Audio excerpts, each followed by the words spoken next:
கோவை சிறையில் அடைக்கப்பட்ட சூலூர் சிறுமி பாலியல் குற்றவாளி கார்த்திக் மீது சக கைதிகள் தாக்குதல் நடத்தியுள்ளனர். இது தொடர்பான விவரங்களோடு எமது செய்தியாளர் மாரியப்பன் இணைகிறார். மாரியப்பன், வணக்கம். விவரங்கள் என்ன?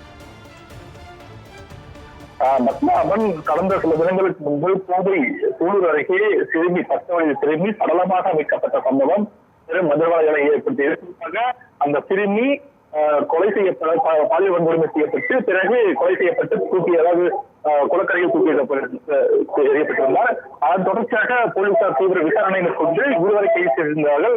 குறிப்பாக அந்த சிறுமிக்கு ஆசை வார்த்தை கூறி கடத்தி சென்று பாலியல் வன்கொடுமை செய்து கொலை செய்த அதாவது கார்த்திக் என்பவரை போலீசார் கைது செய்திருந்தார். நாகப்பட்டினம் மாவட்டத்தைச் சேர்ந்த கார்த்திக் போலீசாரிடம் தப்பு செல்லும் போது கீழே இருந்து கை மற்றும் கால்களில் முழு ஏற்பட்டு கோவை அரசு மருத்துவமனை அனுமதிக்கப்பட்டிருக்கார். அவரை வரும் 5ஆம் தேதி வரை நீதிமன்ற காவலில் வைக்க நீதிபதி உத்தரவிட்டிருக்கிறார். அதன் தொடர்ச்சியாக அவர் உடம்பியாக செயல்பட்ட மோகன்ராஜ் என்பவரும் கைது செய்யப்பட்டார். அவரும் வரும் 5ஆம் தேதி வரை நீதிமன்ற காவலில் வைக்கப்பட்டிருக்கிறார். இந்த சூழ்நிலையில் கோவை அரசு மருத்துவமனை அனுமதிக்கப்பட்டிருந்த கார்த்திக் தற்போது அவசர சிகிச்சை பிரிவுகளுக்கு ஏற்கனவே கைதிகள் சிகிச்சை பெறக்கூடிய வார்டுக்கு மாற்றப்பட்டிருந்தார். அங்கு அவருக்கு சிகிச்சை தொடர்ச்சியாக அளிக்கப்பட்டு வந்தது. இந்த நிலையில் இன்று அவர் மீது, அந்த கார்த்திக் மீது சக கைதிகள் தாக்குதல் நடத்தியதாக தகவல் வெளியாகியிருக்கிறது.